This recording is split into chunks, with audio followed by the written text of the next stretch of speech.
or resource area and or within the 200-foot buffer zone to a wetland, water body, or resource area, in accordance with the Massachusetts Wetland Protection Act, MGL, Chapter 131, Section 40, and associated regulations, and the Town of Sturbridge Wetland bylaws and associated regulations.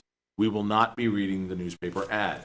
Prior to the opening of the first hearing for each project, the applicant is to submit proof of notification to abutters within 200 feet of the subject property line and proof of legal newspaper advertisement.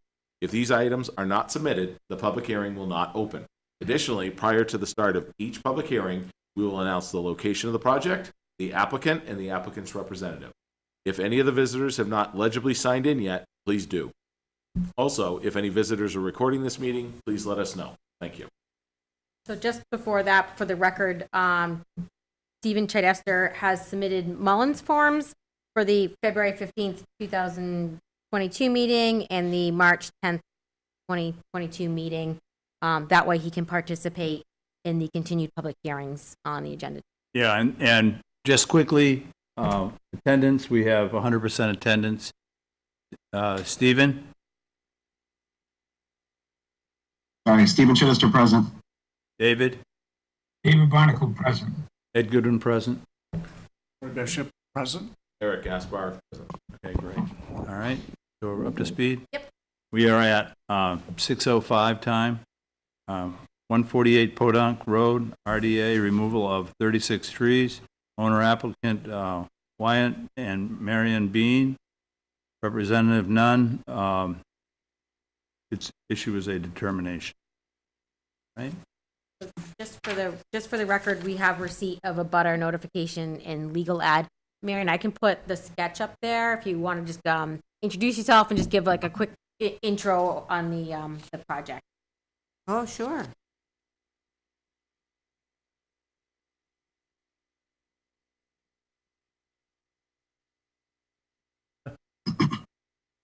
Oh, really? You can put it up there. Nice. There it is. I just need to. Oh, look, somebody colored all in the trees. Need to move this. They're all green now. That's premature. It's not spring yet. Yeah. They're still gray trees. Some of them are dead, honey. Yeah. No, that's the way. Yeah, that's the. Okay. So, all right. I don't know how to do Marion, this. here's the trick for you. Yeah, you had a little pointer there too. Oh, look at that. Oh. You Okay. can click on that and just like the school teacher. You know? Oh, this is cool. Okay. So this area here is the wetlands conservation area there. And it was measured from, I think it was measured from way back here up to the 200 foot. And the 200 foot is about here, about there, yeah, by the shed. And then on that side of the house. And then on this side of the house, it's about right here. Okay? So that's the 200 foot line. So these, all the trees are in the pictures I put in there. I started here, you know, because this is my original plan, for removal of the trees around here. These are leaning towards the house. These two big oaks are leaning towards the house, and then this one over here, that hemlock is dying. Thank you, dear. So then as we come over here, there's a couple of dead trees over here.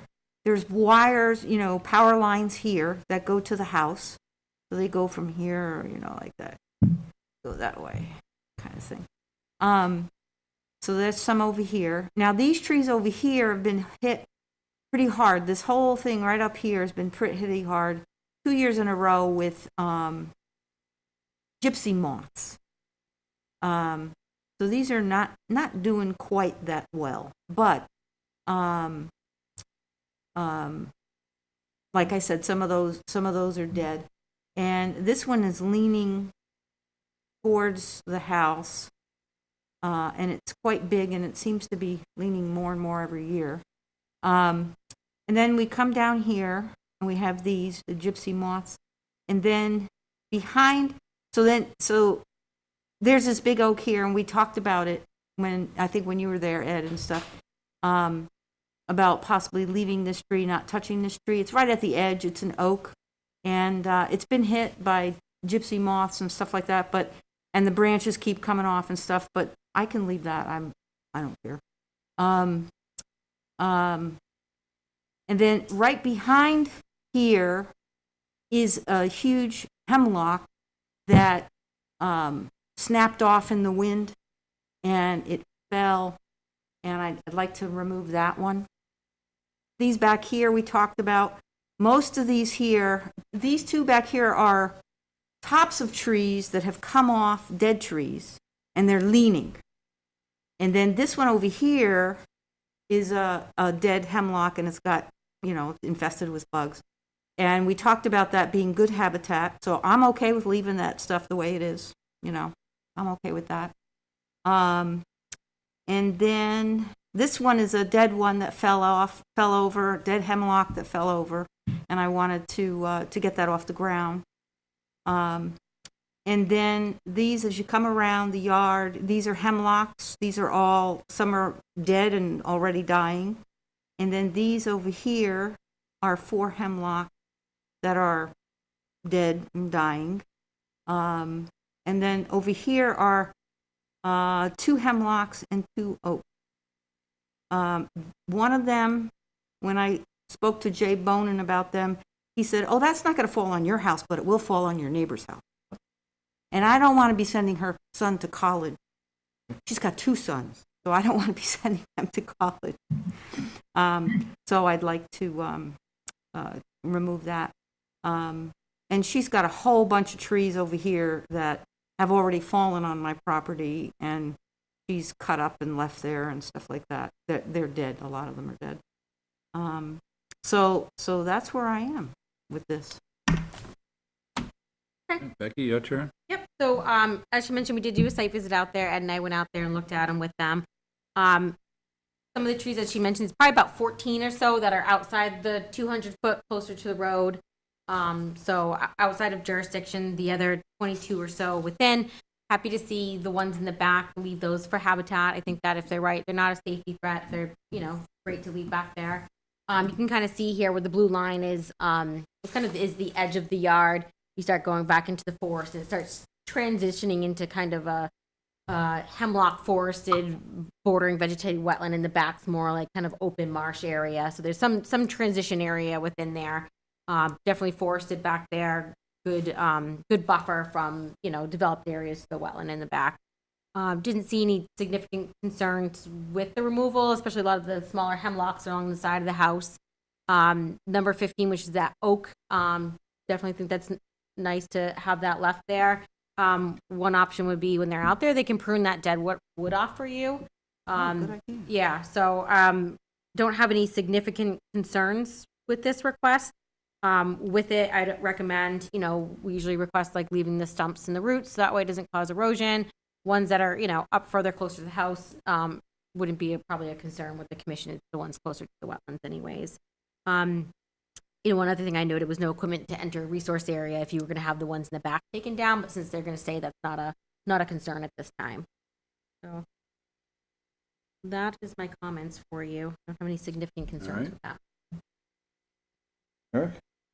Of the ones that are inside of the 200 foot, are any proposed removals of what you would consider healthy trees?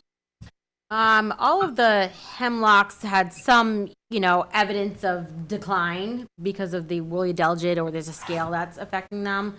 They weren't dead, but they definitely, had some thinning, as well as the oak too. So, and what would you recommend for replacement based on? There is a nice forested buffer between the yard and the wetland. So these are more just kind of like trees along the edges of their property. Okay. And there's other trees that are there. So it doesn't really seem, I wouldn't see it as being necessary. Maybe since we have that nice vegetated buffer and the wetland is nice and forested too, so. Okay, those Can are I- my other questions. Can I make? Yeah. So my husband and I were talking about this area, you know, what we talked about over here, and you said, so we're not taking out the stumps or anything like that, but we have a, bear-proof bird feeder pole that we've never installed. Because we can't make up our minds where to put it. And it dawned on us that if those trees over there are removed, those hemlocks, then we could put it there and have a nice little area, you know, just because then the birds will have, you know, because they come down from the trees, they have to go up to the trees to come in and stuff like that. Because right now I have it way up here. And if I take these trees out, they're not going to really have a place to go into, you know, for protection and stuff like that. So we thought down here would be nicer, and you know, it would be Development. you know, it would be something there, and the birds will be, and they're going to be closer to the bugs and stuff like that, you know. Thank you. Roy, any replacement trees that you could put in, bushes? Yeah, I can, any suggestions? I'm open to them. I know very little about landscaping. Okay, I would defer to David. David? Yep. I sent out recently that paperwork that indicated the number of trees that the everlast borer is destroying along the entire East Coast. And now we're proposing not to replace some trees that are coming down as a result of other insect infestation. I think definitely we should replace some trees, definitely not with hemlock, because the woolly adelgid has been raising holy heck with all of our hemlocks throughout the entire town. Yes, we sometimes have a problem with moth also with the oak trees. Some of those standing oak trees should be left so that you have a snag, so that it's something for a different type of animal or bird to be able to get into. But I really think that if we're taking down 16, 18, 20 trees that are within the 200-foot buffer zone, that some of those trees should be replaced by trees and not by some berry bearing bushes. We're at the position where with global warming, we need as many trees as we can get. And to wholesale cut them down and not replace them is disturbing to me. Okay. Stephen? Yeah, so I could go either way with this. I agree with Becky. I also visited the site, and there is still a substantial buffer of, you know, healthy trees between the developed area and the wetland. However, you know, I certainly am not opposed to having some replantings. So yeah, I'm fine with that. Well, within the blue line, I have no problem with taking those down. They were all pretty much down or almost down anyway. I think that oak in the middle, you should leave that. Number 15? Yeah. Yep. And I think I have hemlock all along the edge of my property. And I had gentlemen come in and treat them and completely got rid of the woolly adelgid. I've got a 100% guarantee for life that, and he only charged me $300 to treat them all. So if you're going to replace trees, first of all, I would hemlock in a clump are the way you have them there up on your side near the house. They're not in that bad a shape. I mean, you may want to get rid of them, but they're really not in real tough shape. If you had somebody come in and just treat the leaf, and then it goes into the pine needle, and it goes into it, and it's a very simple process, takes a minute. And I kept thinking that it was going to come back, and I kept calling him, saying, Joe, I think I see some white on these trees, and told him to come back, and they were completely clean. So rather than go out and spend money replanting, I'd consider having them take some of those trees out and leaving some of them in, depending on the. You're talking about these, the 4 that are here? Yeah, yeah. Mm-hmm. I would, they're close to the house, and they keep coming closer One of to them the house. especially, yeah. Yeah. Well, that'd be the one I'd take then. That would be the way I would do it. Now, one of them over here, behind it, okay, is already dead. Then take it out. Take it out. Okay. But but I guess you don't feel a need for some replanting back. Well, I mean, obviously they can in those areas, wouldn't be a bad thing. Yeah. But right, I mean, looking at where the wetland is and the amount of nice buffer that we have to that, and there's still some trees along the property line there, doesn't seem a necessity, I guess. All right. You want to add some in and they're willing for it, then Are there some trees in there that will Oh, yeah. start to thrive once you thin out some of that stuff that's in the way? All those birches that are Yeah, there. I'm yeah. leaving all the birches. And Are you? they're- yeah, yeah. It's just the hemlocks in that one clump there, and then the ones up next to it, near the house, that are, Well, they're far enough away, so it's not as much a wetland issue. yeah. Anybody want to make a proposal or anything else? We want to see if anybody in the audience would like to speak.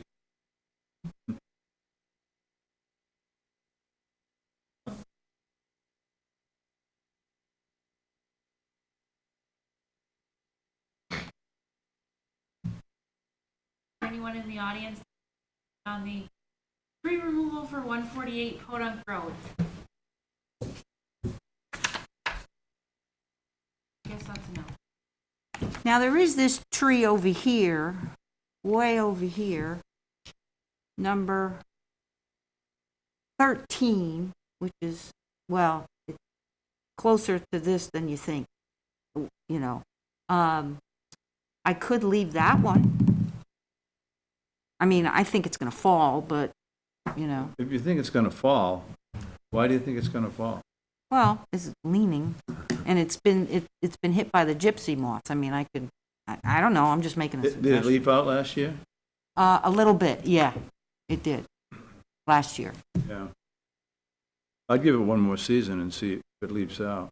If it doesn't leaf out, then you'd want to take it down. Okay, all right. Was last year the first year that it got hit by the gypsy moths? No, last year was the second year. Yeah. The year before was the second year. We had 2 years. I don't know. last year wasn't. No, it wasn't last year. It's been a couple of years. Yeah. Yeah, it's been a couple We got years hit hard since with it's been gypsy bad. moths a couple of years in a row. Yeah. Yeah. It was Couple gypsy years ago. moth and drought, that combination. Yeah. Well, it's going to leaf out soon. So if it doesn't leaf out, or do you want to say if it's, less than 25% leaf out, they can take it down? Sure. Or so that way, Absolutely. if they're going to have someone out there. Yeah. So that's number 13. Number 13. All right. No, I got it. Motion to close the public hearing? Second that? Any further discussion? Seeing none, do I have a proposal? Vote. I'm in favor of closing the public hearing. Okay, go ahead, yeah. All right. Roy's in favor. Roy's in favor, Ed's in favor. Even Chittister in favor? Barnacle in favor. Okay, great. That said, do I have a motion? Yeah, so with regards to the RDA for 148 Podunk Road and the removal of, we're now down to 35 trees with some questions, Yeah. right? Well, Well, no, like it's 14 or so were out of jurisdiction. Okay. So we were down to 24. So Well, and then the ones, all the dead and Yeah. dead standing, we're gonna stay in the back plus 15. So 1, 2, 3, 4, 5, 14, 19, 20, about 16 trees, approximately. All right. If they're, So with regards to the 16 trees in jurisdiction,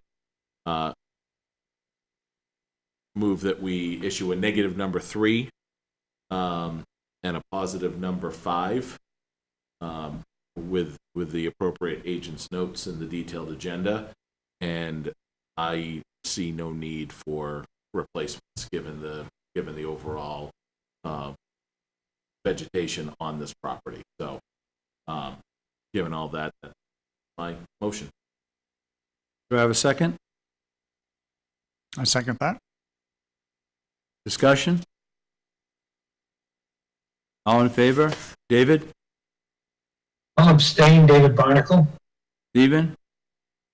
Even Chittister in favor. Eric Gaspar in favor? Roy Roy? Bishop in favor? And Ed Goodwin in favor. Okay, thank you very much. All right, Yeah. thank you. Appreciate the detail. Yeah, did you guys get the And picture? I love the hair. Oh, Since I have I none, I do too. appreciate it.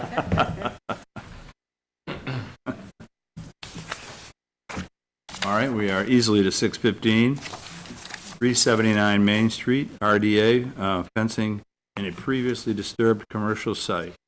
Okay, Jessica Pillsbury and Patricia Savoy. Yeah.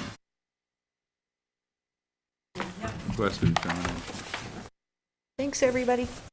thank This you. evening. So Thank you. we'll Take send your care. letter out for you. Okay. All right? Yeah.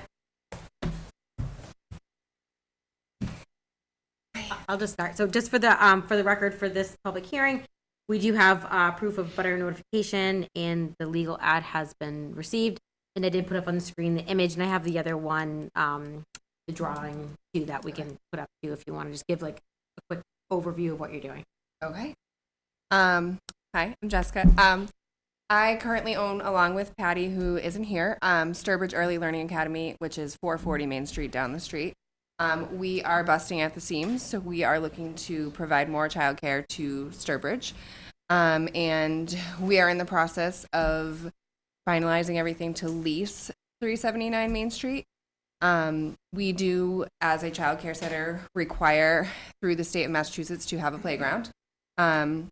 So we are proposing that we add a playground right off the back of the building. It would be enclosed with a 6-foot white vinyl privacy fence, which I believe is in the report, as well as adding a dumpster to the, in this photo, the right-hand side. In whichever vicinity, we were hoping further back, the better, but I was kind of going to ask that tonight if there's a certain spot that's better than another for the dumpster. Okay. But it would be matching fence for the dumpster enclosure as well, right where she's pointed. And then there would be 2 gates on either side to be able to access it from both sides. And that's kind of it. It would be a full service childcare center, just like we are now, just a second location. If the kids are naughty, can you lock them in the vault? Everybody has asked that. The vault is going to be removed. Oh, just, It's going to be a very expensive removal, not on our part, but for the owners. So, so the vault will be gone. As far as the dumpster, yes. the you're going to have, how are they going to get the truck in? Where's it going to? You're going to back it in. Yep. So right there. Back yep. it in here. Yep. And then the So you opening. want to have it around here somewhere. Yeah, we were hoping to, ideally, if we can, just for less fencing. Oh, thank you. For less fencing, if we could make just the 3 sides along, so that it's gonna all kind of depend on Now, let me just pull up the other. the drawing. Yeah. Yeah. So So kind of like that. Yeah. So the truck would back in. through here, and this is where you'd want the dumpster. Or are you thinking a different? That's where we would want it. But Okay. so what I wanted to ask tonight was if that's not doable, if we need to move it here or up further, or if we need to try to put it on the other side and make less playground space. So the playground does not have to be this large. for our regulations, but since the space is there and we're not going into any sort of wooded area, it's already all paved and we don't want cars driving around the playground fully. We wanted to extend it as far out as possible. That's kind of our. Anybody want to make a comment? I can make a couple comments. I would, if I were designing it, first of all, I'd like, from a conservation point of view, I'd like to see it have 4 sides because they blow like crazy and crash. Yeah, it would have 4 sides. That's just my horrible drawing. Okay, but I just meant 3-sided as one side being the The other thing is, where you have the playground here, I would move it to the edge over here. Okay. That way, from smell point of view and from if the truck backs in there, it's further away from where the kids are. Okay. It makes it a little bit closer to the river because the river is is right there. right here, but it's all within that, paved area, and provided that, I'm not sure if they require that you have to have any type of, if it leaks, if there's something that, not contamination, but something you put underneath it. I'm not sure if all dumpsters require that or not, but if there's some type of fill catch underneath it, I don't know what the right word is I'm thinking of, but we've talked about that before for some other things. Okay. That might go a long way because there is, over on the side of the parking lot, you can kind of see there's an area where the stormwater just drains off to the river. So if there was some way to have it so that way, had some extra BMPs, preventive measures, so that way, if it gets wet in the dumpster and it leaks out, it's not going into the river, that would probably be advisable. So that being the case, though, if you are seeing water taking that natural path, and we know with dumpsters, they do tend to have at least some leakage. Yeah. Are we better off keeping it to where it's being proposed there than moving it over? I agree with you, Ed. I'd probably want it removed from the playground just from a smell factor. But, if it's going to be better for the wetland, we might want to consider leaving it there. I think it all drains that way. All bermed and drains there. Oh, so it doesn't matter. Would it be beneficial at all if we put it on the other side and just made the playground over here? Like if we put it in that corner? I mean, we're putting the fence wherever we want, so I mean. Right. It might drain. Right. You mean like move the fence so the fence is like playground here and then have your dumpster over here? Yeah. I mean, so like I said, we have a little bit of extra playground square footage than we actually need. So if we needed to cut out a corner, put it over here, put it there, it does back right. I mean, that's all open parking. So I think this drains this way. It probably all eventually goes to the same place. Yeah. I don't know that it probably matters that much, but if there was something that could be underneath. Is there a history of where the dumpster used to be for the business? No idea. Okay. Yeah. Well, it was a bank too, so I guess they didn't really have. I think they're right here. Well, so that's that area right there. That's the tank, the gas. Yeah. That where that is too. Yeah. So I mean, we are really open to putting it wherever you guys advise. It's not really a set in stone.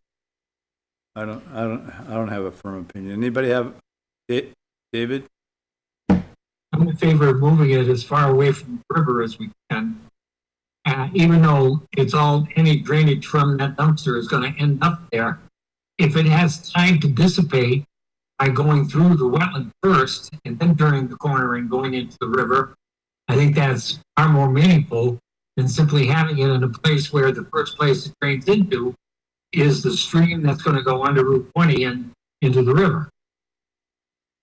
Well, I mean, it's all pavement there, so it's all draining and going that way, unless you put it in the wooded area right on top of the curb, but then you're getting into undeveloped areas. I think if there's some type of mechanism that can be put underneath it, that contains any material that's cleaned out, might be beneficial. Yeah, I mean, we did want to keep it away from the road view, so that's why we didn't, necessarily want to put it anywhere up. Right. Plus, if you put it over on that side over here, then you've got other commercial establishments there. That might be affected by it. Yeah. I guess I personally would be okay with leaving it to the discretion as long as it's within being paved. Yeah, area. that's a good way to do it. I would go with that. With that. Do you hear what he said, gentlemen? Yes, He said- I agree with Aaron. Keep it in the existing paved, but, you know, put it at their discretion. But it needs to be closed in. Yep. And it needs to be maintained, because otherwise you will be in violation of wetlands. All right, so we got an RDA. Do I have a, yep, The RDA for 379 Main Street.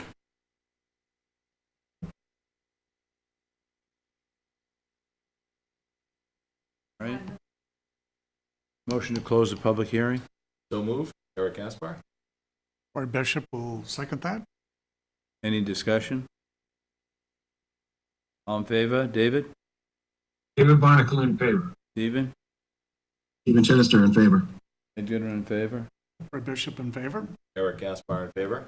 Okay, we've done that. I'd like to make a motion with regards to the RDA at 379 Main Street for landscape improvements, that we issue a negative number 5. The work within the 100-foot buffer zone appears to be exempt.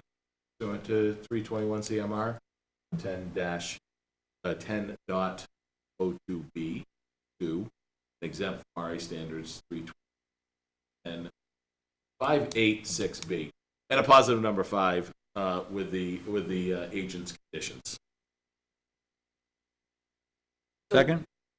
I was just gonna say those, I didn't read the conditions earlier, just so people. Pre-construction and post-construction conditions to include post to sign, notification of work and completion for sign off, and then should excavation be required for the fence posts and et cetera, all materials shall not be deposited within undeveloped area on site. Any stockpiling of earthen materials shall be covered and protected so it does not enter the drainage system, which discharges into resource area. See, I should have read the second part, not the first part. We didn't need all those Okay, numbers. I think Eric, take over. Oh. No. Becky's on Do you have a second on that? I'll second. Second, Roy. Any discussion? Seeing none. All in favor, Eric? Eric Gaspar in favor? Roy Bishop in favor. Ed Goodwin in favor? Stephen? Stephen Chittister in favor. David? David Barnacle in favor. Thank you. Thank you very much. All set. We'll mail you your determination. Thank you. All right, thanks for coming in. So we had a baby boom in servers. Donna, we need more daycares. All right. Well, we had one burned down. We did have one doing now. That's right. Perfect. Yeah. I mean, I have to tell you all this stuff these days. Huh? Yeah, I know. Right. I forgot about that. Yeah. It was Alan, right? Yeah. We are now at 115 McGilpin Road, notice of intent, construction of a single-family home and associated site work. DEP file number 300-1122. Had a tick from my Did you trip. actually pick one up out there? Yeah. A little Yeah, baby deer ones? tick, yeah. Yeah, it wasn't a deer tick though, right? It was a deer tick. Really? Yeah. Yeah. I'm picking them up all over the place right now in the woods. It's unbelievable. So, Guess I got lucky. I didn't find any. yeah. Right, so just for the record, we have a butter notification in legal ad receipt. We did receive one of the comments, we did do a site visit out there. One of the comments was looking at tightening up the limit of work. Engineer did do that and submitted a revised plan. I have that for you to look at, and I'll let him go over the changes. But just overall, what we're looking at is a site here. It's a buffer zone project, no work proposed in resource area. Closest impacts are at about 32.5 feet. Most of the limit of work line is at or outside of the 50-foot buffer. Okay, let me zoom in here for you and navigate moving all this stuff around. The way.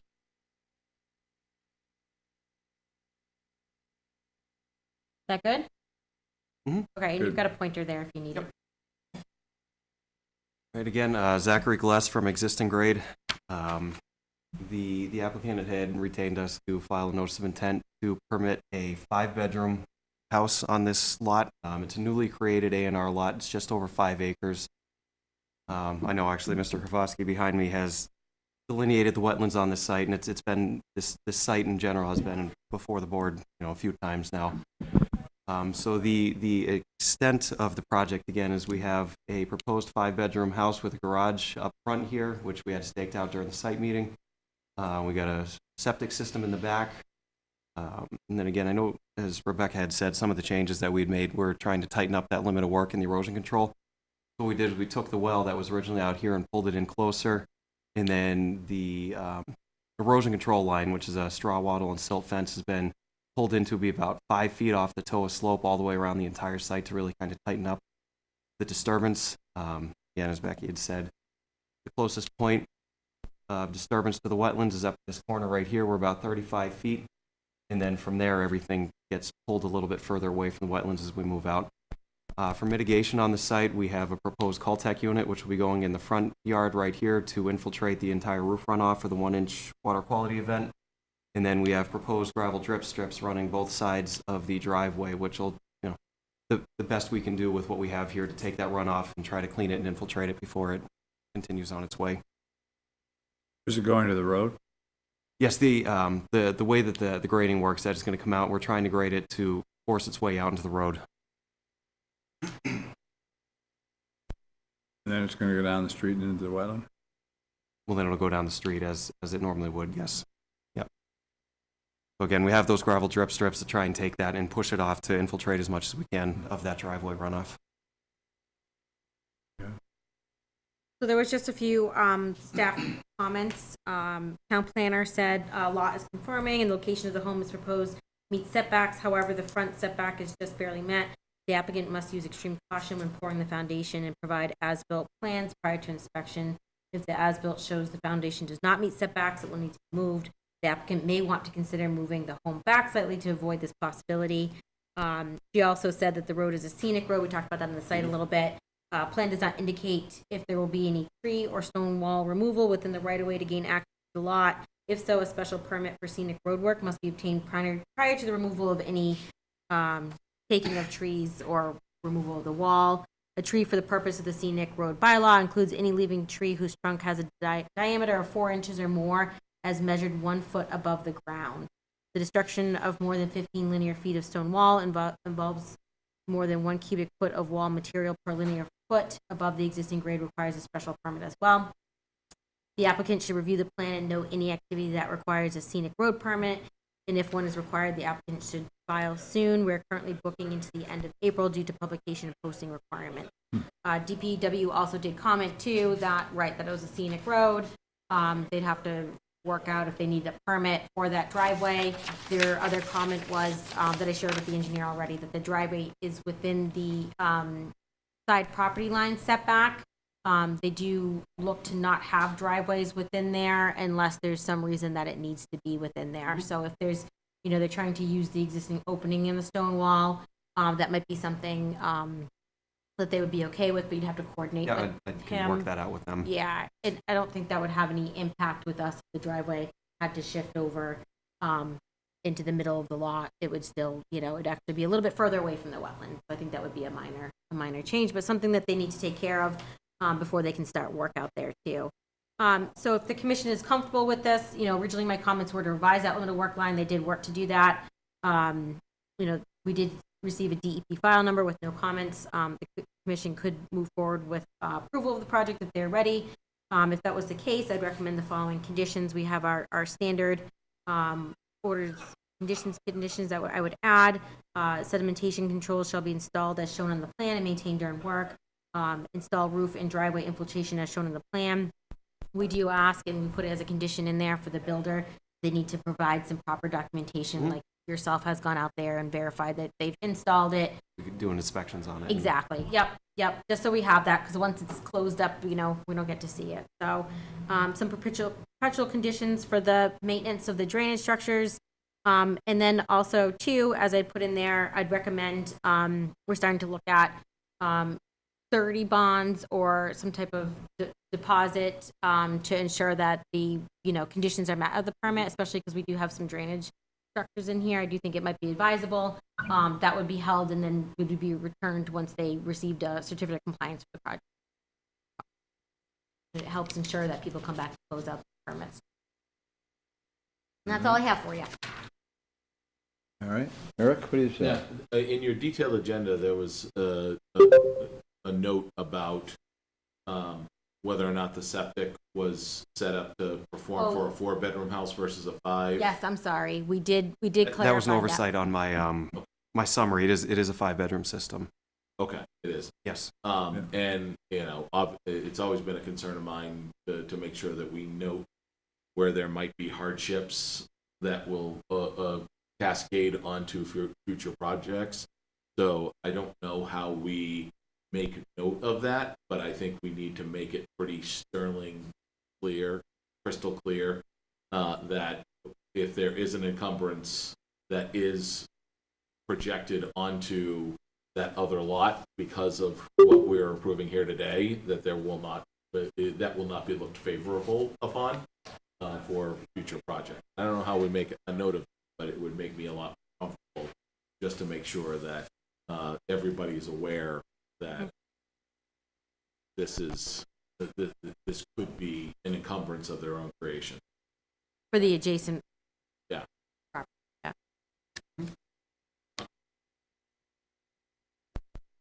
Right. Well, that whole area is nothing but. It is. Yeah. It's surrounded by wetlands on 3 sides.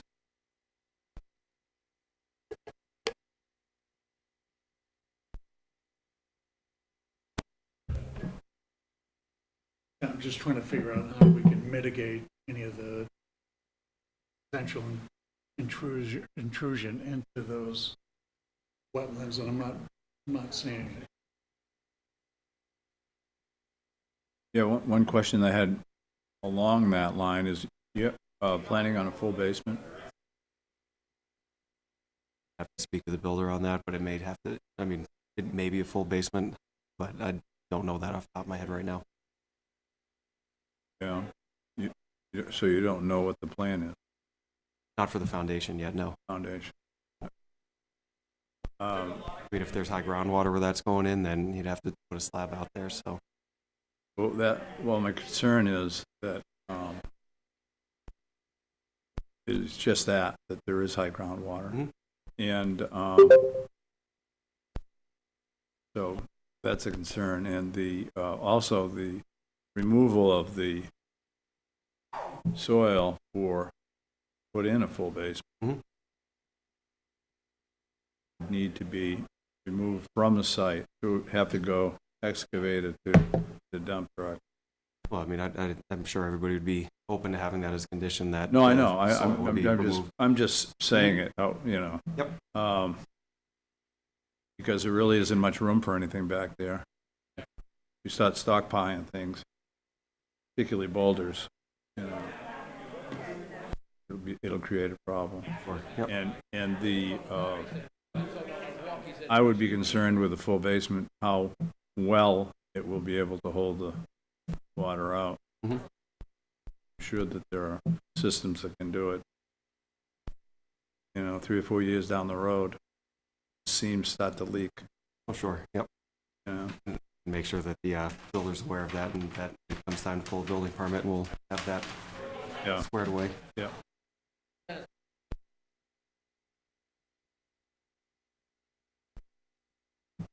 Stephen?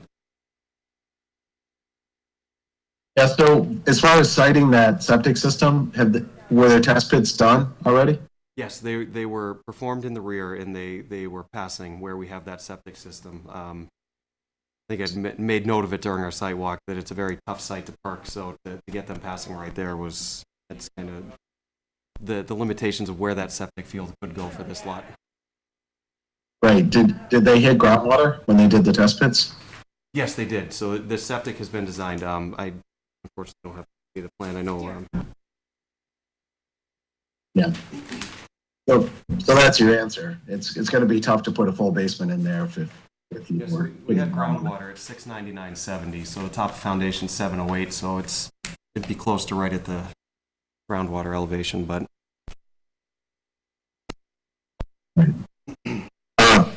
So in the back part, where you're encroaching inside the 50, is that heavily treed currently? Yeah, right in there. Yes. Okay.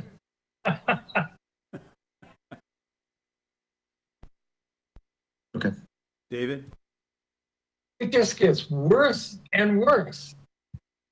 Have you guys ever heard of a self-imposed hardship? And number two question, I've never heard of a 35-foot no-bill buffer zone. I thought we had a 50-foot no-bill. And 50 to 100 was supposed to be really kind of not being encroached upon either. And here we have a place looking for 35-foot. Well, And also that if you put a spade in the ground, the spade comes out wet. And you want to permit a house to be built with 5 bedrooms there? And also, after they pour the concrete for the foundation, you may have to tear the concrete out because it's too close. That sounds like a whole series of problems.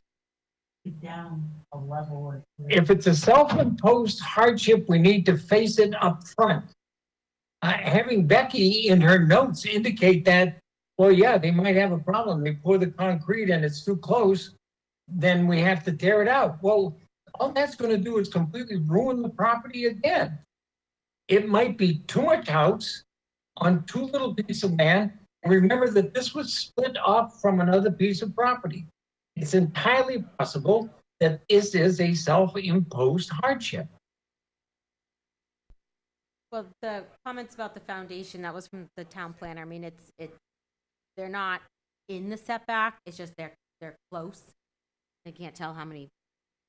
Was it 8 feet off? That porch is 8 feet wide. It looks like.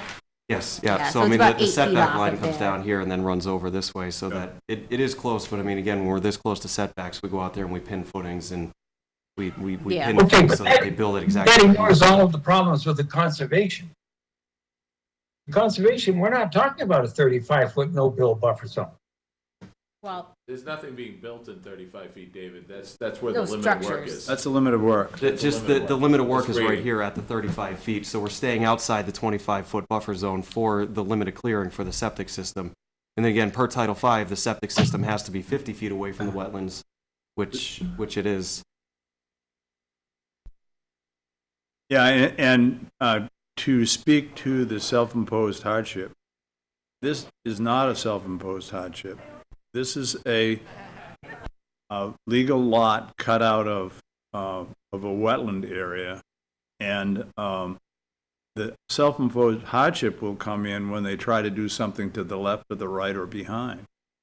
This is a legitimate lot by the applicant. I know, I you know. But I do think that the builder knows whether he's planning on a full seller on this or not, because he's already sold it. Mhm. So if I bought it, I'd know whether it had a seller or not. Sure. And I think they know. And that is, from my point of view, that's a concern. I don't know.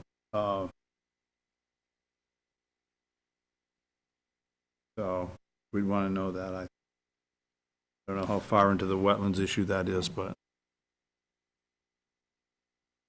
if you dig that foundation and day one you start to pump into the wetland in order to keep it dry, I'd consider that an issue. Mhm. I have a standard condition that we add in there that no perimeter drains or any other type of drains are outletted outside of the limit of work line too. So you have that security. So you're aware. That if in looking at the site, Becky, that will have a real hard time. Oh yeah, I don't disagree. I think they'll have a hard time executing that. So is there language then that we can propose as part of the permit that will protect us against, comes to the level of. Oh, I'm sorry. That you talked. Well, I'm looking down Ed to Becky into David. It's all one line. Yeah. I don't have language for that. I guess, figure out some This is not a language, but- concern that I've heard before, but I think it's one that would warrant some additional language to, Yeah, you could, like I said, we have it where it can't outlet outside of the limit of work because usually it's, closer to the wetland. It can go directly in there, outlets, and you can have a splash pad that, where it's, has the ability to infiltrate into the ground instead of, just shooting out and running into a wetland. So that's something that we could do. I know if we were going to put a perimeter drain in here, we could run one up here to the 700 elevation and daylight it, within the limit of work at this contour here, because if we get a 7085, we'd have a basement around 700, which we could run up in this area. So it does, there is a place to put one if that's what it does come to. And that would be, about 75 feet, or 80, 90 feet from the wetland over there. Yeah, we're almost outside the 100-foot. Yeah. Isn't it required by law to have a perimeter drain? Yeah, I mean, so I know that we'd handle that with the building department when it comes in, but, I would again propose it to come up into this area here. Which would make it much further away from the wetland. So we could add that as a condition of where. Yeah, yeah. But is it too much to ask of you? Yes. To have them coordinate with the conservation agent to have you on site when they break down. If they are proposing a full basement, to have you on site when they break ground for monitoring. That's not a long process. It's not like you'd be, So gone. you're also worried about, right, like any dewatering potentially during work, not just after the foundation is in. So conditions for how they handle that. And then I think everybody on the commission would be comfortable with, at your discretion, if they get in there and you see a concern, then, work stops and they gotta go to a slab if they want to continue with the project. I don't want to put put an unburdened amount of work on you, but that would make me more comfortable given the variables I'm hearing. Yeah, that might be something the building inspector would make that call, I think, about, I know he's got to come out and inspect the hole, and it's. Yeah, when he goes out to inspect, but I go with him and we can talk about, is there a concern? But we can add BMPs, that way if they do have to do any pumping of water, how that water is, handled, create like a little area with, straw wattles around it, so that way it picks up any material before it kind of exits. It's going to hit the other straw wattle and the silt fence anyways, but we can address that concern too if they have to. If they move forward with a full foundation, they have to pump. well, I think we're assuming they are. Yeah. I think we'd know Okay. by now if they weren't. Is it not possible that this is too much house for this particular lot as it stands? Is that not a Who are you asking the consideration? question of? I mean, I can just say that, they asked to design a 5-bedroom house, and we got a system that's 5-bedroom system to fit, and the house, the house footprint that was proposed fits within the zoning setbacks, and it's, as compliant as we can make it, both in regards to zoning, and then it's, as least impactful as we can get within the eyes of conservation, I believe. Zach, the one question, is there any way that we can move this limit of work in? Tilt this is tilted like that. Is there any chance that you could spin it a little bit, maybe 30 degrees or something? I mean, the way that it's set now is that we're hitting both of these perk tests. There's one done here and one done there, so that's per Title V. And then with the way that the breakout was set, it's just kind of the way the slope works at a 3-to-1 grass slope in the backside outside of the breakout. So to try and move it, we have the potential of missing these perk tests. And again, this was designed on the way that we have the groundwater right now, so it's kind of, again, as I'm sure you're aware, the tough site to build a septic Yeah, on. I'm not trying to, I'm just, and if you push this out a little bit, you still have more distance there, right? Mhm. And then you pulled this in a little bit, of my, you could bring it closer to 50-foot compliant. Well, I mean, the septic as it stands is within the 50 feet, Septic is, yeah. Yeah, which yeah, is no, the I know, requirement. I And know, again, we yeah. have a little bit of grading outside of it, but What's the elevation here? What are we talking from here to here? well, I got a 707 over the top of the system down to a 702.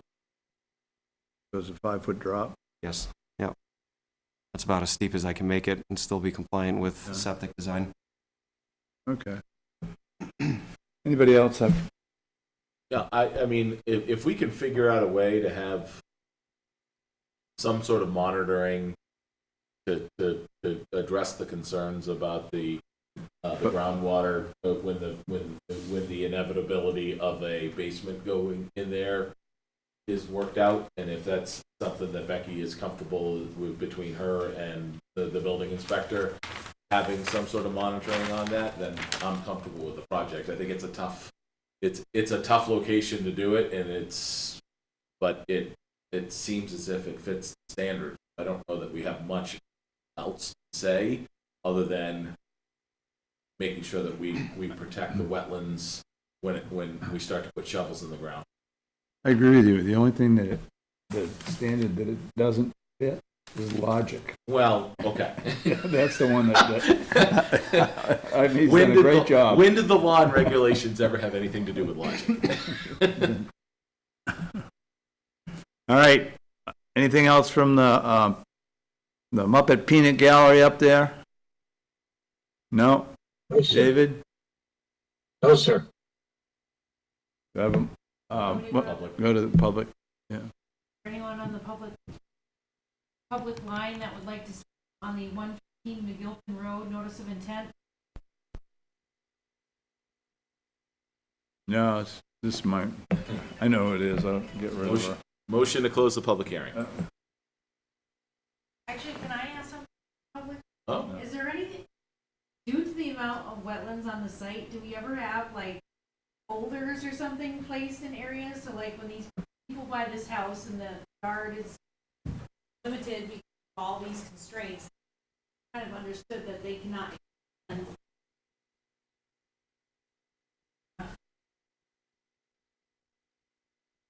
They have, Yeah, depending we on. have done that. Yeah. Depending on the The- project, and like we had one that had a vernal pool, and it was within the 200-foot vernal pool area, so we had them put boulders because they actually did last it was considered it under our bylaw a resource area impact. A lot of time when people are close, they have done that. I mean, if there's going to be boulders that are dug up, it's not a bad idea. You can put them on that backside.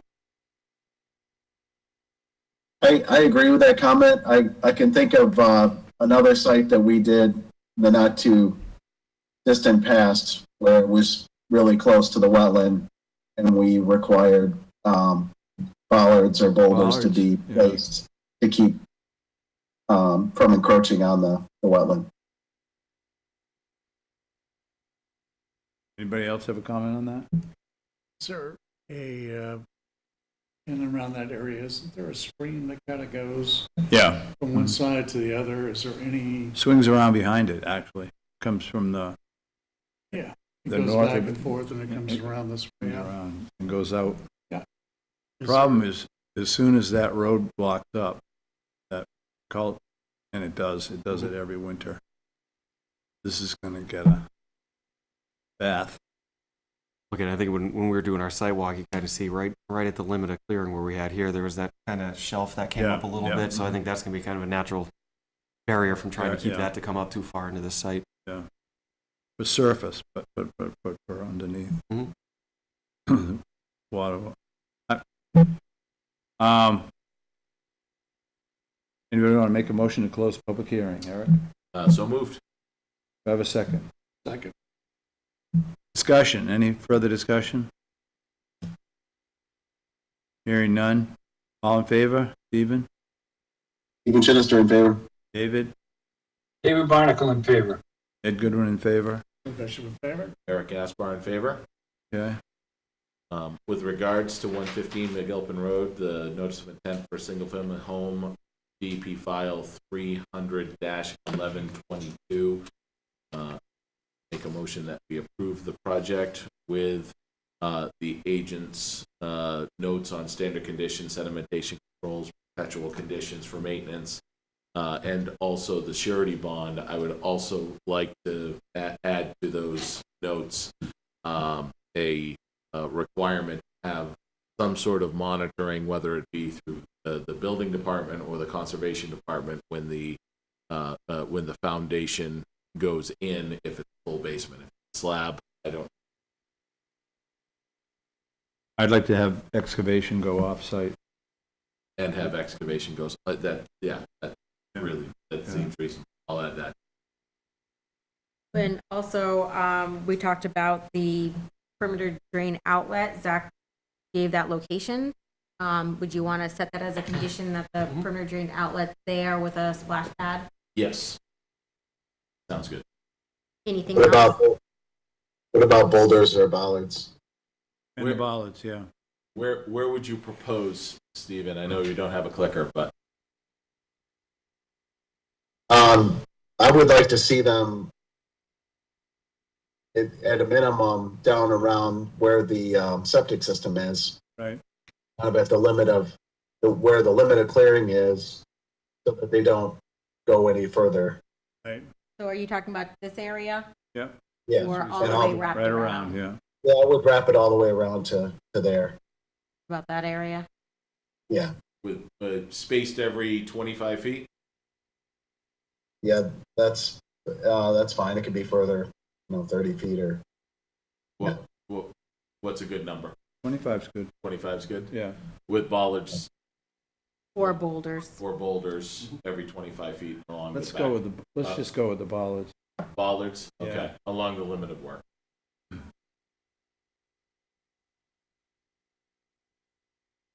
That's my motion. Do I have a second?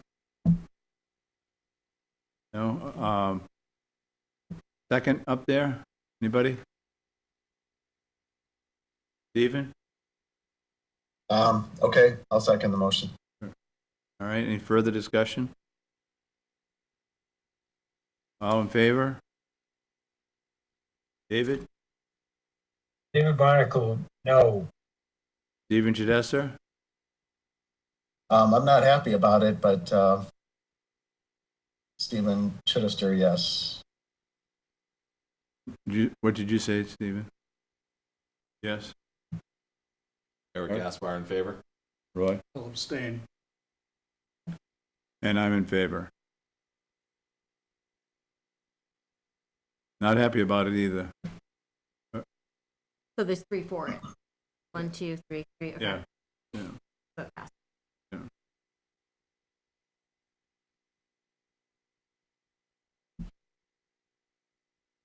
Good job, Zach. Thank you. Yeah. Have a good evening. Yeah, that must have been a lot of work. So It's always something. that is a tough spot. Yeah. Have a good evening. Yep, take care. We are now at 53 Hillside Drive. Continued RDA, request for determination of applicability. Becky, you want to just give a quick update before we go on? Or? Yep. So we do have the property owner applicant on here. However, he did give a written request for continuation to our next meeting, which is April 21st. The peer review has been initiated. I did have some correspondence with him. He did go out there a couple days last week and is working on a report to be sent in soon. So we should have that in plenty of time to get that over to the applicant, his project team, for discussion. Okay, great. Okay, so I recommend a continuation to the April 21st Yeah. meeting. John, any comments? No, thank you very kindly. Yeah, okay. Any discussion, anybody, any comments? All right, all in favor of a continuation to the next meeting? Eric Gaspar in favor. Bishop in favor? Ed Goodwin in favor? Even Dave- Chittister in favor. David Barnacle in favor. Okay, great. All right, we are now at 150 Charlton Road, continued NOI, development of a commercial building, truck parking, and supporting infrastructure for a tow truck facility. DEP file number 300-1115. Owner applicant is Interstate Towing, and the representative is Glenn Kravosky, EBT Engineering, Environment, sorry. Thank you. We also have Peter Lavoy online here for the discussion too. So I put together a little outline. I thought maybe it would help us kind of navigate through discussion tonight a little bit, kind of keep that moving forward. I'll pass these down. I got one for Glenn. I sent one over to Pete Brissett because I didn't know that he was coming in, so that Pete has that. So I just thought, if it's okay, I'll just kind of start and I can kind of update where we're at, and just then kind of give a few comments and then move into this outline, and we can let you guys kind of go over the plan, where it's at, the alternatives that have been proposed, kind of quickly go over that, see if the commission has any questions or comments on those, talk about the different mitigation that we looked at out on site out there. So just for the record, I mean, this has been, this is a continued public hearing. We've been looking at the development of the site for a land use for high pollutant load. We had to reschedule a site visit out there due to snow cover. We did have that last week. We were able to walk the site, have a good look at it and understanding of it, look at the, proposed mitigation, restoration areas out there. So before our last meeting, we did see a revised plan set was provided to peer review. Peer review did comment back on that. Those comments have been provided to everyone to look at. Some technical things that just need to be done. One of the things that I thought that seemed to be kind of important, I'd like to see something that was pointed out by the peer reviewer, is having a detail for the driveway entrance coming in off of Route 20. That's where, really kind of to look at what the grading is to ensure that Route 20 runoff isn't going to come down in the site, get into our stormwater system and kind of overtake that. So I think that's a pretty important thing that the peer reviewer had noted. I'd like to see that included on the plan there. We did. Can you bring the plan up so we can talk about it as we're talking about it? Yep. You want me to bring it up now? Yeah. So we have. Yep. So what I did was I just did sheet of the plan, and let me get rid of Going to use that one for everything tonight? No. If you'd like me to. So this is just one of the sheets that kind of has the limit of work line on it. And what I did, I have some more of these because I did them for our site visit. If anyone wants one, they're here. Limit of work line. Let me put this on share screen because I had to shut that off so our friends can see that. There. Back over here. When it's ready.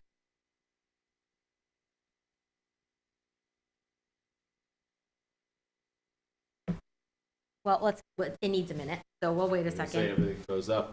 Yeah, so we have the limit of work line on there. I have the 25-foot buffer. I don't know, are they frozen too, or everybody is? Can you guys hear us? I can. Oh, here we go. Here we go. Just moving a little too fast for it, I guess. This conference will now be recorded.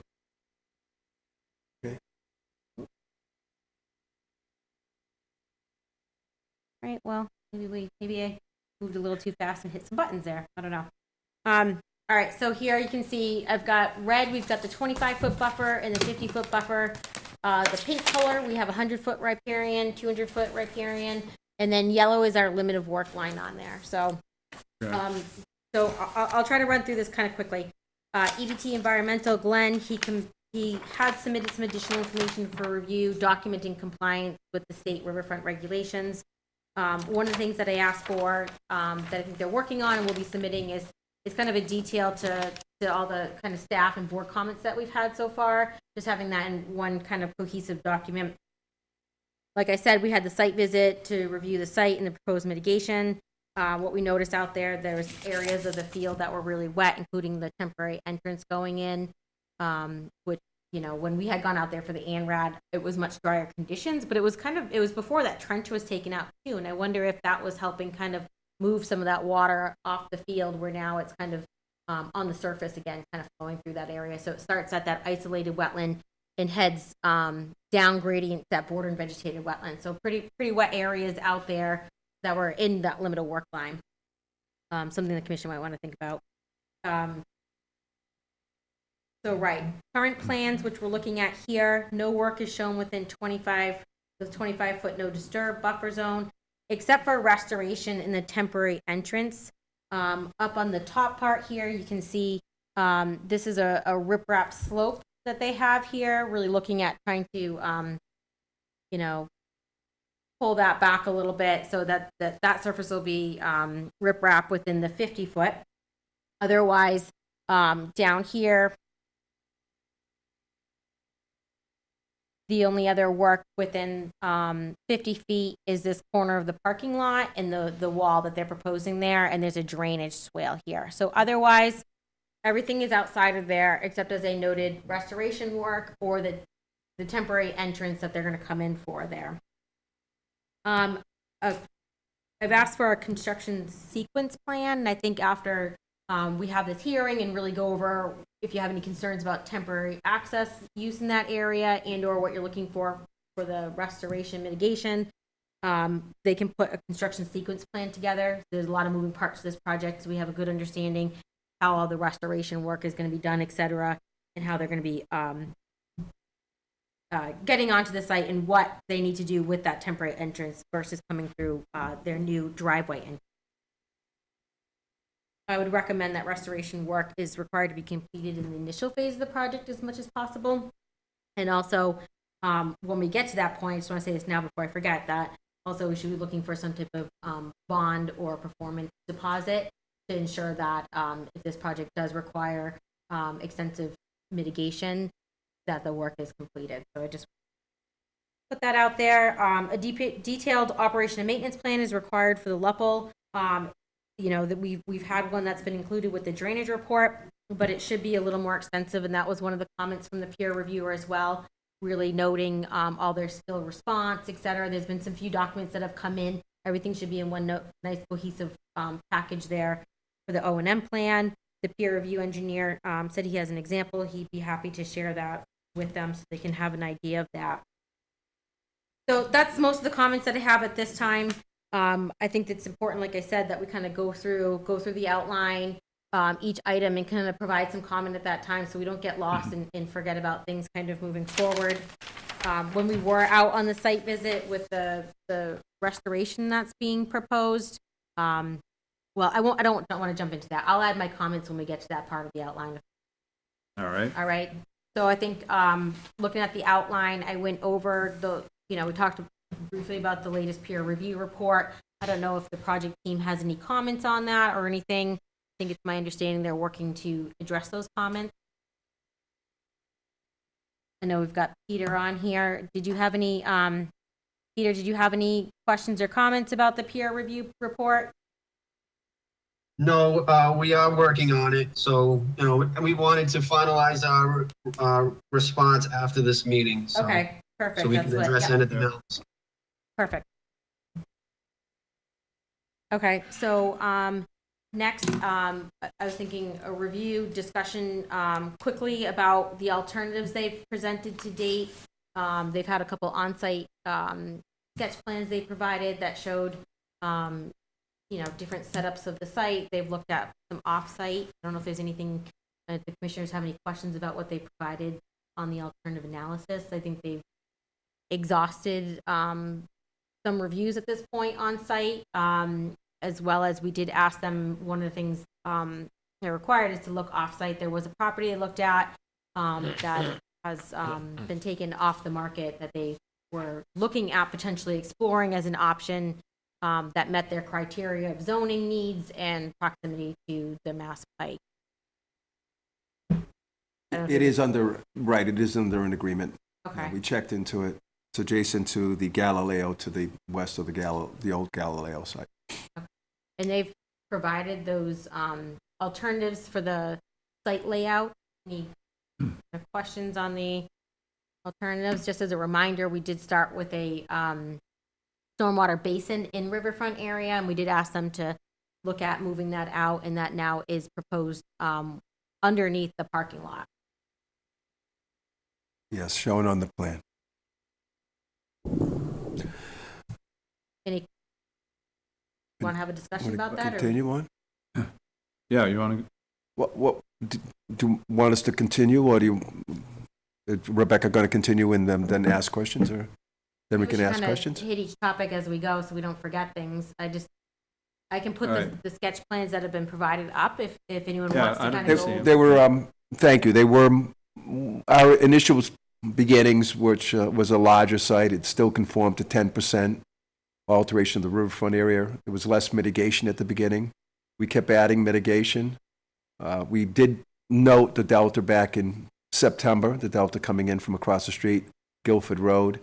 And now we have flagged it. It was flagged last Sunday. It is picked up. It's going to go on the latest plans. It's 38 inches deep at its deepest locations. We have talked about not cleaning the catch basin on Route 20. I was reading the detail, but it was the catch basin at the gas station. Okay. It's just upgraded. There's a catch basin within some islands. If you're facing the gas station to the right, the Guilford comes down. It dumps into that the delta on the asphalt. If you go up Guilford and hook left into the gas station, that's 4 inches to 5 inches sand on top of asphalt. That material goes into a catch basin, which then goes into the state's catch basin underneath ground, obviously, and then comes into the site. We did propose and have contacted the gas station people. They own several in New Jersey and a couple in Mass, and to allow us to clean the catch basin. We did state that, and also take out the delta, as it appears has never been done. So it just continues to go in, fill up the state from that catch basin, fills up the state's catch basins. We did put a first refusal rod down in it. They're filled to the top and then dumps over, and it has been going on since McGilpin was in 20 was there, whenever that pipe went underneath the road. It seems to be quite old. 36-inch reinforced concrete pipe, and I think we all saw it. That's about 10 inches exposed, if that, out of the 36. That's Gifford Road. Gifford Road. Sorry, G-I-F-F-O-R-D. Gifford We were Road. on McGilpin a little earlier. McGilpin. Did I say McGilpin? Yeah. The old McGilpin. I let you go like 3 or 4 times before I corrected you. So. Okay. Well, yeah, the mind. That McGilpin, right?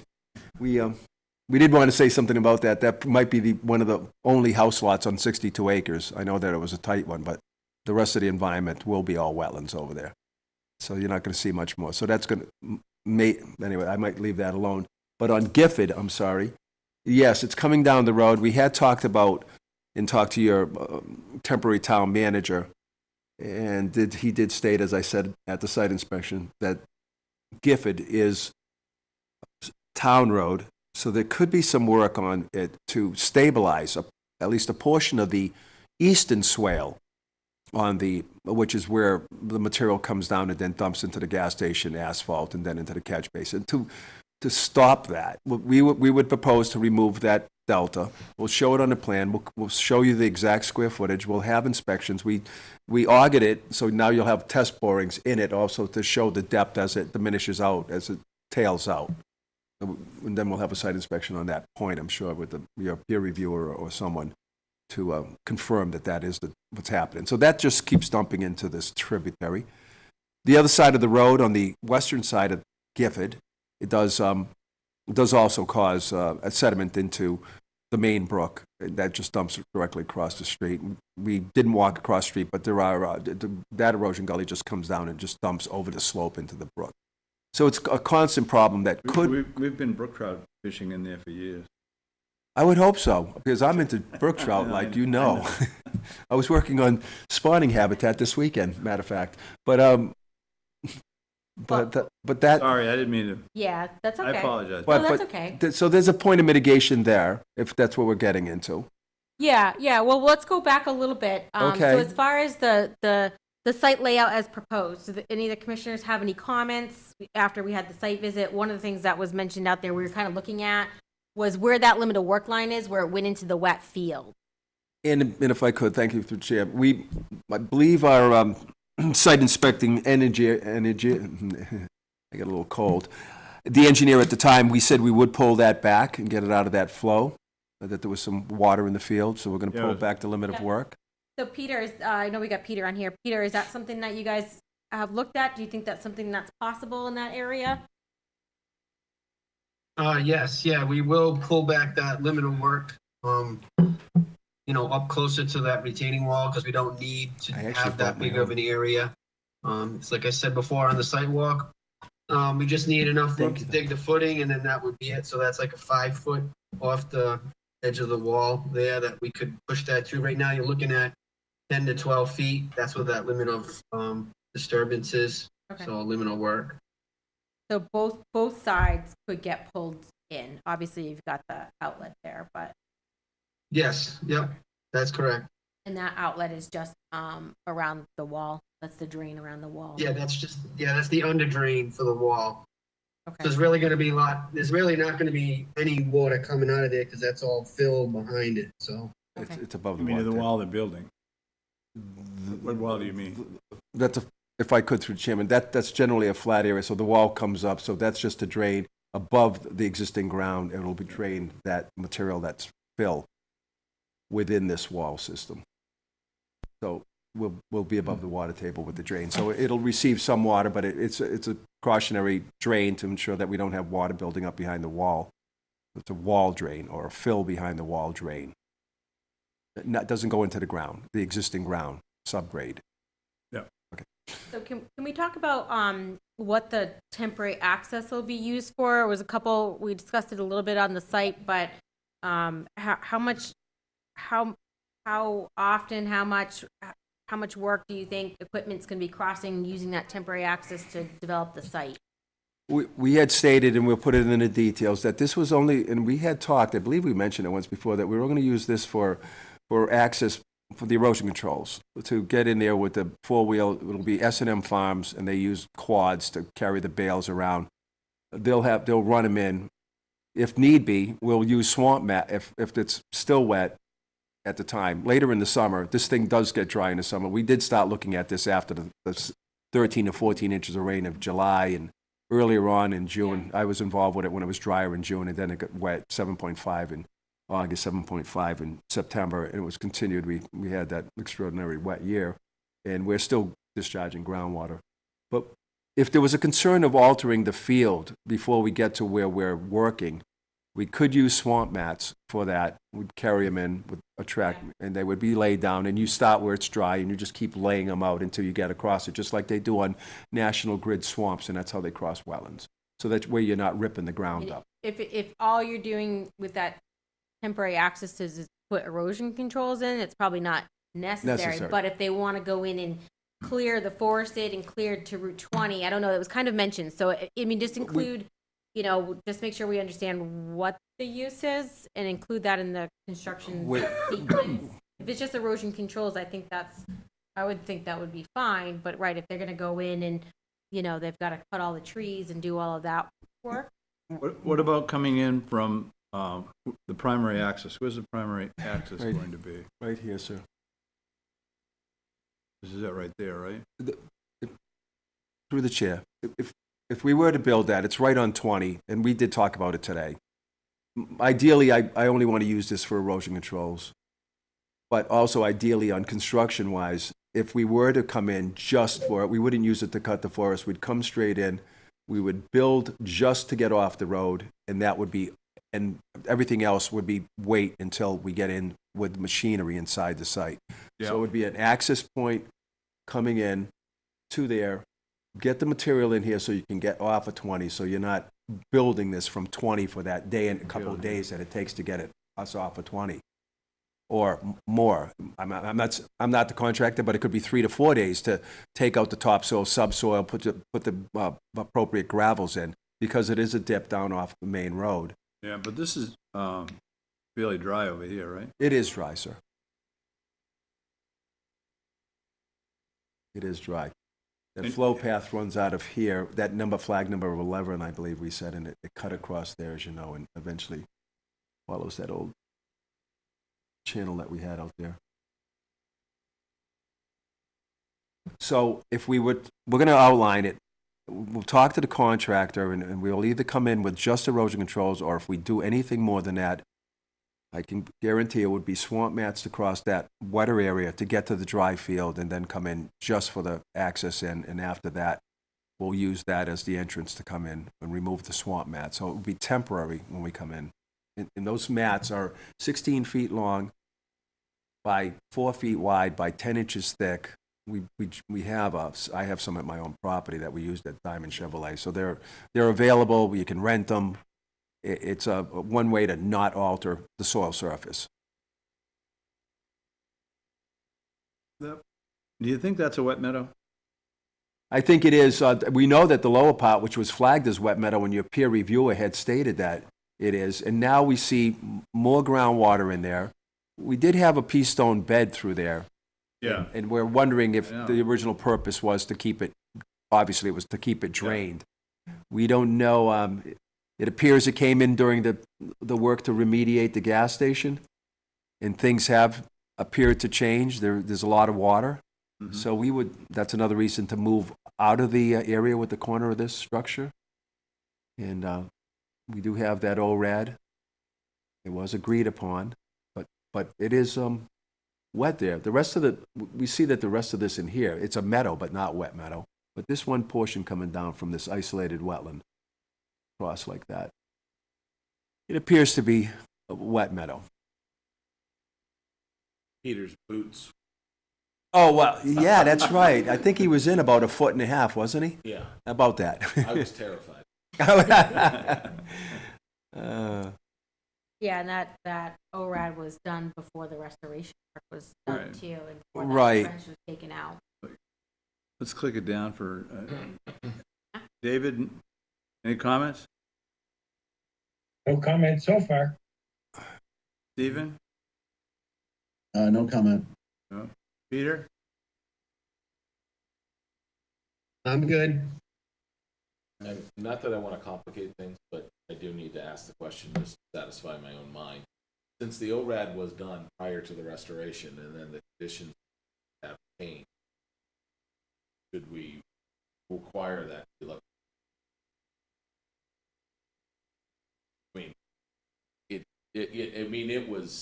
I was afraid to walk across it. And I know I'm a big man, right? I get it. But I thought that I was gonna go in, and Peter is not a big man, and he did go in.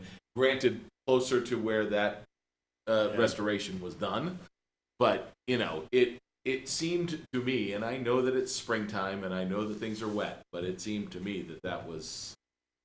Well, it's interesting that French, that remediation work was done 10, 15 plus years ago when they put that trench in, so it's a long time. It's been draining it, right? So it's very likely it could have been resource area before, and it's going to revert back to that. It just we do have an approved ORAD for the site. We really never had it come up where we have an approved ORAD, but the conditions on the ground have changed. So that does that ORAD? Do we have the right to look at that again? Because, the reason why that site performed as it did at the time may have had something to do with the spoil pile that was there and the trench and creating a situation that once it was restored, the site started to perform as it should perform. Right. I mean, I've never had this come up. It would definitely be something I'd have to check with DEP on. On the ground, I'm not the educated one on this when it comes to this stuff. And I was standing there thinking to myself, I'm standing in the middle of a marsh and I know that the project is going to go right.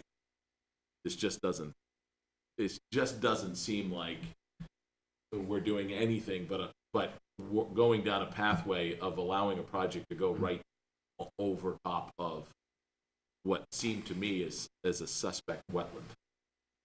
Or at least the buffer zone should change. If I could, through the chairman, We were required to put till back in there, a very silty soil, no gravel, that was stated, if you recall, on the restoration. That material is silt, to hold the water back, to not allow it to drain, opposed to the pea stone bed that was in there. So that material, once it gets saturated, it takes a long time. I'm hearing what you're saying. I'm just making a point. Silty soil that's laid down, and then when it's saturated, and it hasn't had a couple of years sometimes to settle, it's quicksand like it was. So we just placed it. It's saturated. How much did we place there, though? Huh? How much? We went down. That trench was. We have photos of it. It was up to 2 feet deep. The trench, and then it was about 4 feet wide through the whole field all the way down. And we took the pea stone out, and then we laid that till, not a gravel, not a sandy material, but like a Paxton soil, which is till. We specifically bought it because that's what we said we would do, is to make sure no water, that it held the water. Yeah. So it held the water all right, but it does take a long time to settle out. And it's been saturated since the time that we put it in, because right after that is when this rain events began. They began in 13 to 15 inches in July. June was dry. We actually did the work before it got wet, as I recall, because I was there. And the fill pile didn't have anything to do with it, because the fill pile, Eric, if I could, was upland. That was on the... there last summer.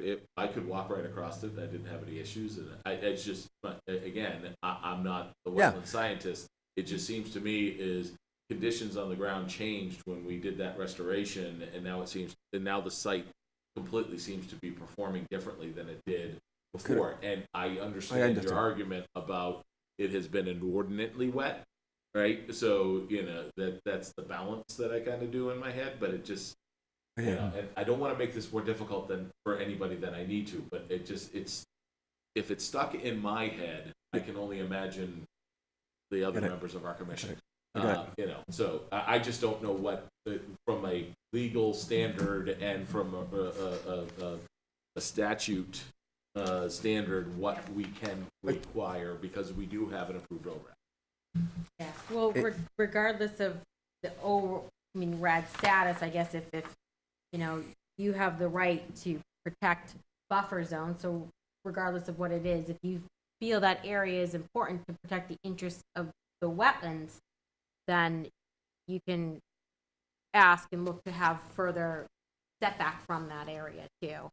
I'll look into the answer for that and reach out to DEP to see if I can get that answered for you. I'd appreciate it. Yeah. Thank I you. think Thank too, you. that area, right?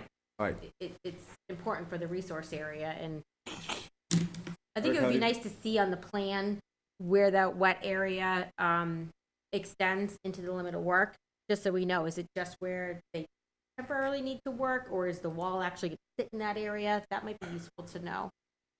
If I could, through the chairman, we'll delineate, we'll put some stakes along that edge of that wet area. I believe we can delineate it in the field. You can look at it later. We'll just stake along 5 or 6 stakes along that when it's level, and then it comes up as we're facing it. When the elevation of the land does, wrong one, rise up outside of that. So as this area rises a bit, it's hard to say rise on this pen, but it does rise a bit in here. Obviously, this is a higher knob. And so we can, we'll look where the flow path is, and we'll identify the flow path, and to the right of as we're facing the plan, to the right or to the east of the flow path, and we'll define it, and then you'll see it on the map. That would be helpful, because as it stands right now, I'm just staring at that wall, we've got thinking it. It's going right through the middle of it. We understand the thing. Okay. So right, you can pick it up and put it on the next plan. Yes, to sir. look at. Yes, ma'am. Yes, ma'am. All right, go around the table. Anything else, Eric? Are we going to discuss the restoration later? Yeah, let's Okay. any more comments on this plan? Roy? No, I'm concerned about that wet meadow. And I'm concerned about accessing through side rather than using, we're gonna build this thing. Build it from Route 20 is what you're saying? Yeah, build it on Route 20. But that's just. No, I understand. Could I just be clear on it a bit. If we just only use it to build the entrance off of 20 with the swamp mats, and that's all we use it for in a conditions order, that might help us get off 20 because it's going to be quite congested to build it. Off 20 with the swamp mats over there? The swamp mats would only be used so that we can build just this. So we would come in, build that, get off of 20, Yeah, then this no, is all dry. I guess I'm saying that's what I'm concerned about right now. Okay, well then, if that's your concern, and there is a, it's going to be. Let's go around and Right? see what everybody Aye, else's sure. concerns are. Yep, we heard what you said, though. Yeah. Okay. David? He's frozen. No, he just I went. saw a blank. Dave? No. Are we moving on to another section of this? No, I'm wondering if you had any comments on this? Well, yeah, after this, are we moving on to another section on this plan? Yes, we're going to talk about the proposed mitigation after this. Okay, because I'm still interested in the parking area and I'm still interested in the lighting.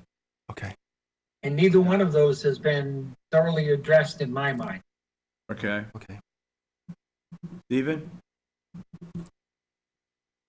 Yeah, I agree with David's comments. I want to know about the lighting in the parking area too. Okay, all right. All right, so let's go on to parking area, Becky. You want to talk about that?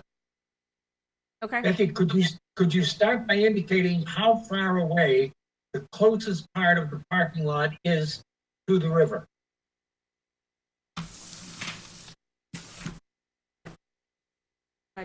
I'm looking at it on here, and it's probably easier for me too, so I'm going to say it's probably about 150 feet from the river. It is. It's 149, the closest 149. point. It's about 50 feet from the BVW. Good eye. So what happened to the 200-foot riverfront protection area? You want me to answer that? Yep. I don't know. The regulation asks you, I'll be brief. No, I didn't hear what he said. What about the 200-foot riverfront area? Okay. Okay, so the regulation allows you to ask to alter up to 5,000 square feet on a commercial lot. It also says you can alter 10% of the total riverfront area you have. And then there's also mitigation, both on-site and off-site, that you can add in that subtracts from your 10%. In the end, Peter has the numbers, they're on the plan, but we're now negative. We're less than 10%, we're less than 1% alteration if you include the restoration of both taking out the 49 feet of culvert on the perennial stream, restoring the banks, restoring the land on the water body, and the reason why we're restoring the access way before and after, it does talk within 1058.5 about having the same topsoil depth in your native wet area of woodlands to what you presently have. And presently we have 0 or ½ inch of topsoil at the crossing on both sides, and so right in there. So we called for restoration of that by taking that material out, the gravel, putting in 4 to 6 inches of topsoil, and then planting that with native bushes and seeding it with conservation seed mix on both sides. This would be the area where the pipe is coming out, the rocks are coming out on the abutments on either side, and rebuilding the brook bottom to match what we have directly up gradient with the size boulders, which are 1 to 1.5 foot in diameter, using those as a natural stream bed and allowing still that 6-inch drop that creates the plunge pool that's here. We did talk about the spoil piles as just a portion of one showing here.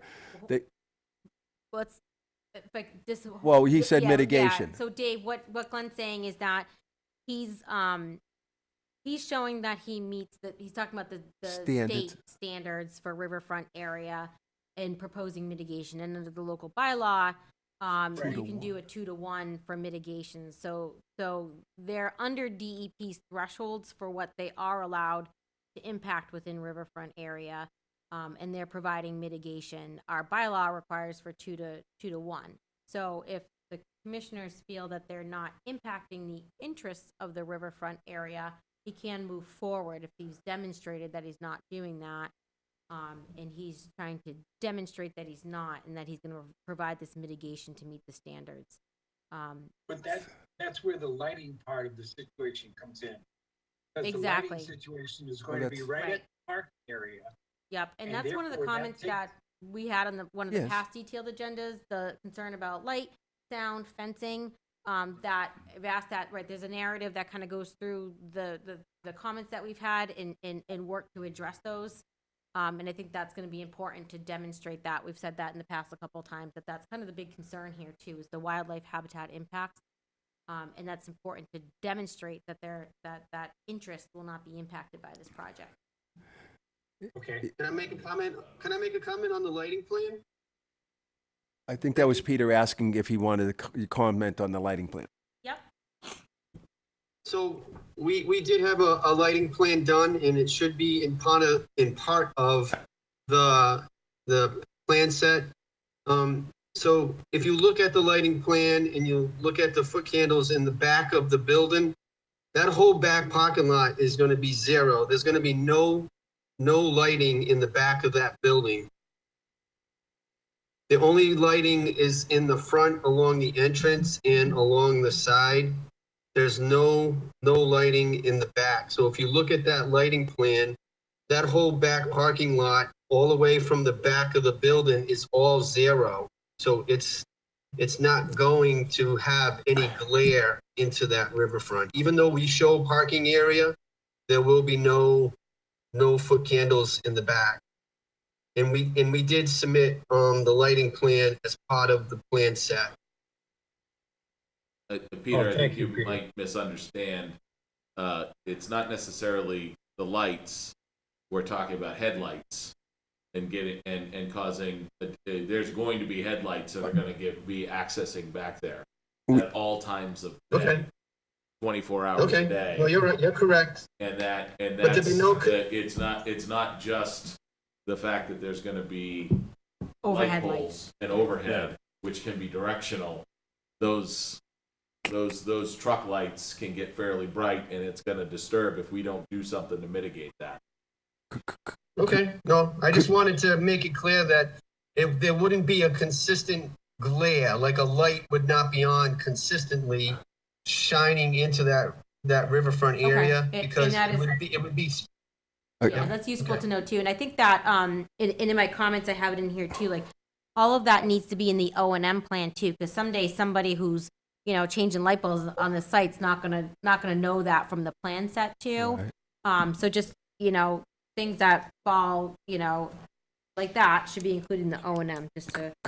Could one thing on the truck, if I could, through the chairman, on any lights, headlights. Rebecca, you did bring up about the fencing and high fencing and solid fencing, and we're addressing that so that we don't have that direct shot, and whether or not we have to be as high as 10 feet or whatever it might be, we'll do. Peter, you're hearing that we're going to have that fencing. Also, that's going to be a solid type of fencing. It's going to be high enough so that we don't have the headlights glaring out when they're turning around out into that riverfront area. We might say that Route 20 is right there, and this is, if the deer are crossing through there, it's a corridor, but it's a corridor that ends right at 20, basically, or else the deer get killed. Yeah, I mean, it's not a. They get hit, unfortunately. Yeah, it's a congested area. 20 is at this time. I just want to bring that one point out. But we will fence it and make it high and make it solid. Yeah. Thank you again. Keep going? No, Yeah. I was thinking we'd cut it off to the next meeting. Okay. Okay. Yeah, time-wise, Okay. Anybody have any further guiding points before we put this on a continuation? Stephen? I don't mind continuing, but I actually unable to make. Just wanted to talk about what we talked about on site, where if part of the restoration is going to be greater harm. All right. Right. Because you're not going to be here? Yeah, All right. I have no problem with that. Yeah. Go ahead. Well, we were talking about restoring over kind of at the front where that culvert does come across. Right, sir. And obviously the disturbance of that in and of itself, we had some concerns on site that we discussed regarding just the act of removing that delta that has migrated there is there any potential in restoring that is going to disturb whatever is settled in there and then end up in the river and then cause additional damage? You know, I wouldn't want the cure to be worse than the symptom. I know it's very brief. We would take it down to the original A horizon. There would be no sand and silt left behind. It would be any flow path will be jute netted. We'll outline that so that it stays stable for the time that we still do have flows coming across the street. We're going to stop the sediment from across the street, stop that sediment, and this is a temporary alteration compared to years of just sand, which has no topsoil to it. And again, the whole riverfront clause is working towards getting it to natural, and 3 feet is unnatural of just clay and sand that came from across the street. So we would do it in the dry time of the year with conditions on that. I won't say more anymore, but we'll address that. And thank you for that. I didn't hear that part at the site inspection. And I thought was part of the concern that there's contaminants. Right. They're all previous. Yes, it would all have that whole contaminated delta would have to be looked at. They have probably Gary Magnuson look at it, and then whatever happens to the sand, it has to be then addressed if it has any materials within it. But the subsoil, we don't see that. Well, that's up to Gary to say that kind of stuff, that the topsoil that's underneath this fill would be either contaminated or not. And I think it might be useful, and we kind of talked about that a little bit out there too, is right, Gary Magnuson did do the oversight for the cleanup of that project. He could probably weigh in if there's any concern of anything in that area to help satisfy your concerns. With the sediments. Removal of that within that sediment delta. But any sediment movement is continuing. Might it not still be some petrochemicals that are left behind? Say again, Dave? Might it not be some petrochemicals that are still left behind? Oh, definitely are. That's a guarantee. But that material went years ago underground. that This is more of a surface spill. material. Or 5 years, Yes. There's remnants there. Yep. Anyway, I'm sorry. I just LSP. didn't want to miss that. Yeah, no. No, thank you. I didn't hear that at the site. Sorry. Yeah, and I just, to kind of close out here, I think it's important that we get, kind of like how Summit's been doing, the replies to the peer review, is just kind of go through all the comments that have been provided and how you're working to address them. I think it'll help the commissioners kind of overall see the whole project and see that things have been addressed. Like the fence. I appreciate that. This is so brief on this point. If there's a problem with the delta removal, we can work on one thing. Stabilizing, which we've done in other towns, the erosion gully across the street so it doesn't contribute anymore, because that's an ongoing problem. And we've looked and worked with DPWs to stabilize their erosion swales and use that, because that's still within 200 feet of that river. And that could be another point of mitigation to just stop the sediment from coming down, because that's an ongoing erosion problem. Yeah, right. But it includes the entire road. We understand how I've driven up it enough times and taken photos. We could work on the east side, because that's the east side that contributes to that delta. Yeah. There could be other things to look at the west side too. Yeah. So to stay away from the delta, that becomes an issue. All right. Thank you. Right. Thank you. Continuation. Oh, yeah. So an RDA was filed for the removal of the piles on the adjacent property. I mean, it's going to be on the next meeting agenda, but I think, we need to talk about how, if there's offsite work, how the permitting and the commission can weigh in, how they see fit that permitting be done, depending on the extent of work on offsite property, how it needs to be. Is there an ownership tie between the property? No, that was sold completely. That's not the same owner any longer. Dan Prouty and Glickman and Chesler don't have anything to do with that other property. They know each other. That's how Dan can work with them to get their permission to do the work, how they can sign the RDA. We didn't want to encumber their deed for work that might only take 4 to 5 days to take the piles out, those big boulders on the pile on the right going in, and then the smaller tailings on the left going in, to bring it back, get those unstable, those slopes that do cause more flow, which is talked about in the riverfront reg, and also getting the normal topsoil 4 to 6 inches at the bottom. And then we would just plant it, and also take any exotic invasives, autumn olive, that are around the outskirts of those piles. All right. But that's only popping the roots. You said the key word for a continuation, autumn olive. Autumn olive, there it is. Thank you. Yep. All in favor of continuing to the next meeting? Stephen? Stephen Chittister in favor. David Barnacle in favor. Eric Aspar in favor? Roy Bishop in favor. Ed Goodwin in favor. Thank you for all your time again. Thank you, Rebecca. Any more Thank you, favor? everybody. All right. Have a good evening. Oh, but, okay, yes. Very quick on that one, I Yeah. think. Yeah. Go ahead. 263 New Boston Road, continued RDA, request for determination of applicability. If I could? Okay, the potential vernal pool, we've been on it since the beginning of March. It hasn't had any water in it. The vernal pool, the area that had water in it last year on the adjacent property, we did get permission for both the commission, their agent, and my company to go on that property. Very good people. They like their kids were studying the wetland areas in the past and school, whatever.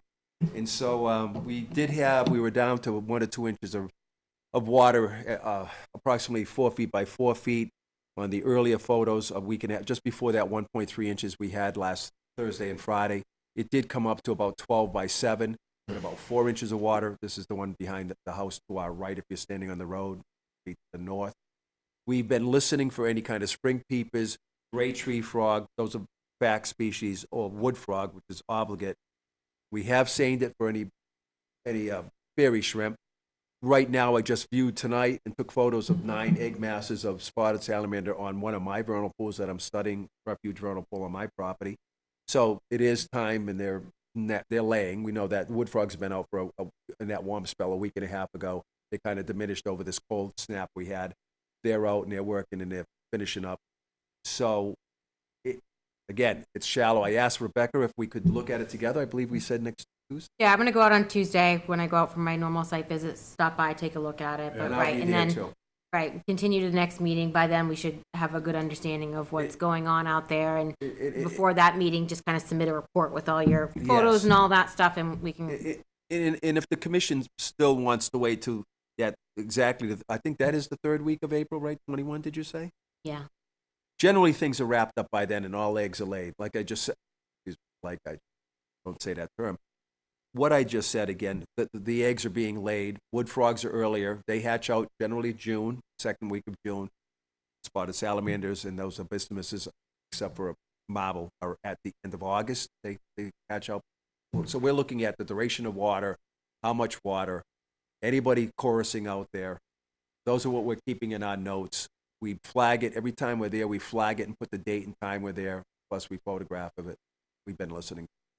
There's been no sound back there. They do need water to be doing their thing. Yeah. Thank you. Yep. Continuation. Please request a continuation to your next meeting, 21st. Yep. Thank you. And I brought my cat. Really?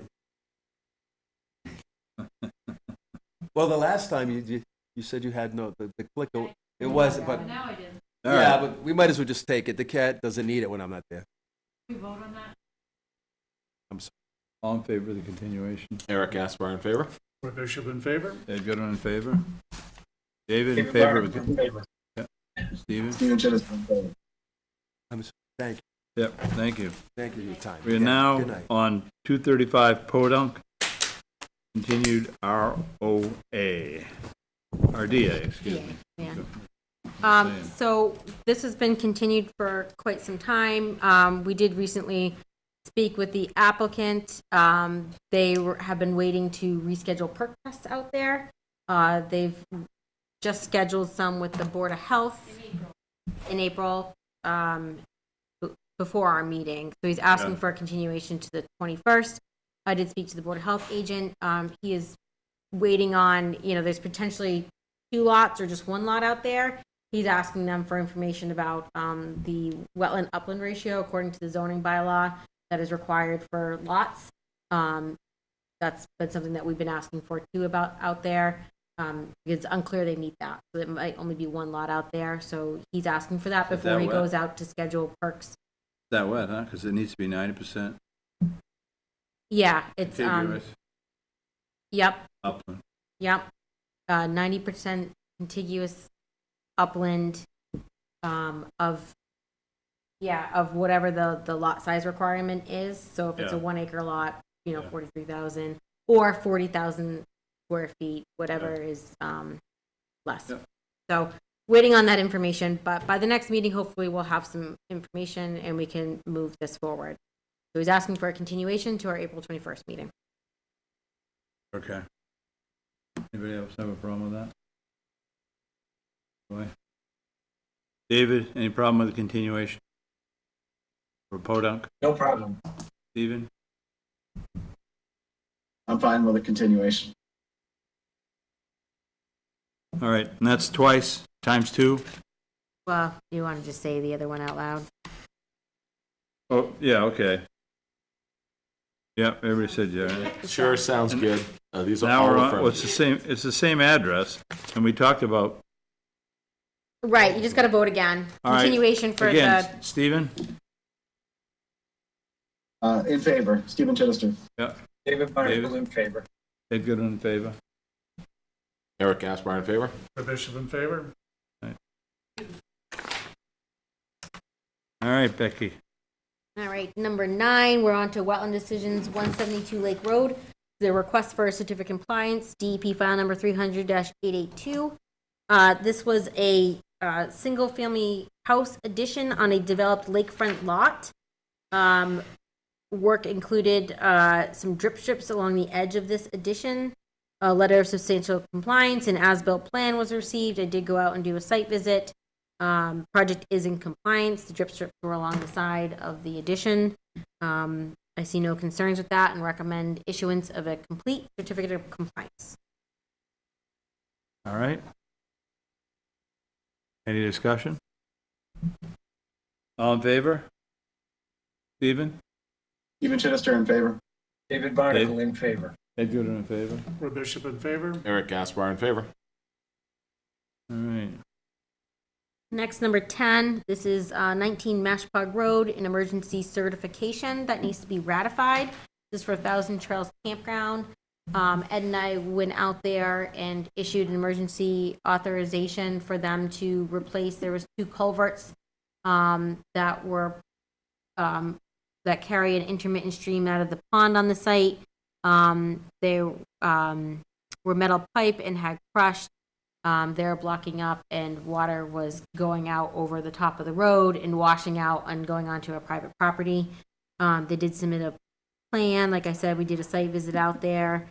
We already issued it. The work's been completed. I did receive a report afterwards as we requested, and they are required to file a notice of intent within 30 days of the issuance of that emergency authorization.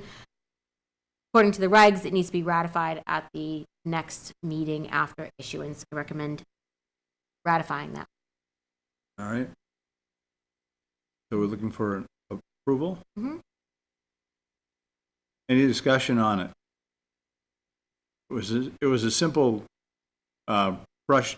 2 pipes were crushed, and so therefore all the water was coming over the top. So they removed the 2 pipes and, put another pipe in. Simple as that. Or the following. Yeah. Yeah. Right, so we'll see that as a notice of intent, and we can go out there. Take a look at it. And, yeah.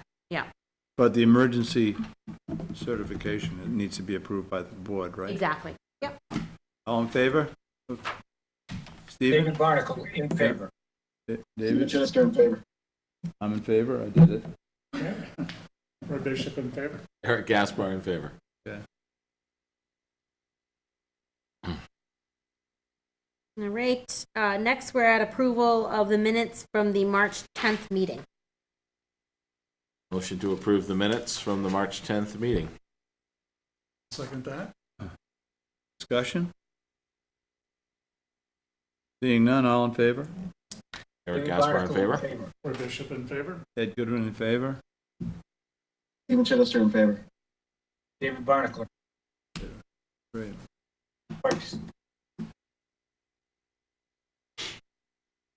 What do you got for old business, new business, Beck? I didn't have anything noted for old business. I do have a couple things to bring up in the agent report. Did you want to do committee updates, or do you want to, that's number 11 on here? Let's do committee updates. Okay. CPA met, and we had 2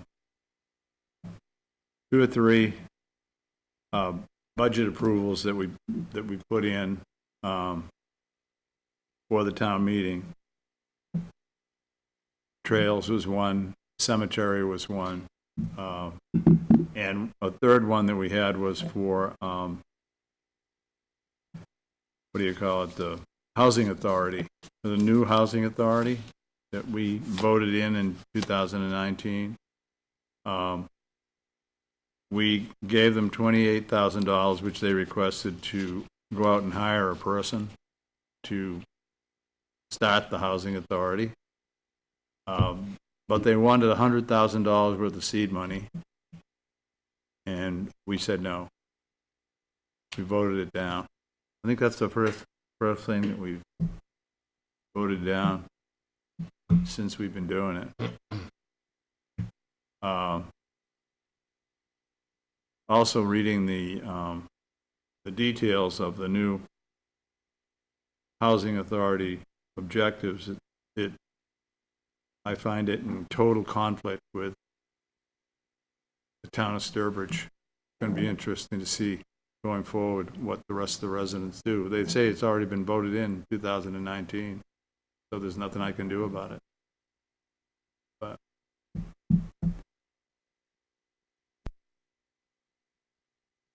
that's it.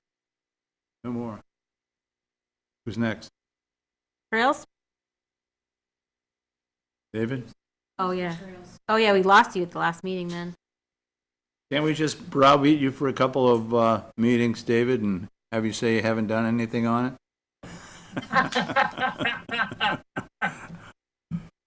Yeah, that'd be fun.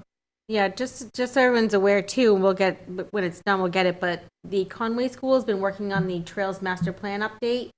And on the core team of that, we received a draft and they're working on finalizing that. I don't know when we're gonna get that, but I think when we get that, I think it's a good time that we should, schedule something with the Trails Committee to kind of talk about plans on properties and kind of procedures and what their plans, doing, and making sure that we're following, process of approvals and with conservation partners and stuff like that too. I think, they've kind of maybe have some more definitive focus on what they want to do on the other properties, and just make sure that we're all online and it's being brought to the commission, and so what we're following procedures kind of moving forward too.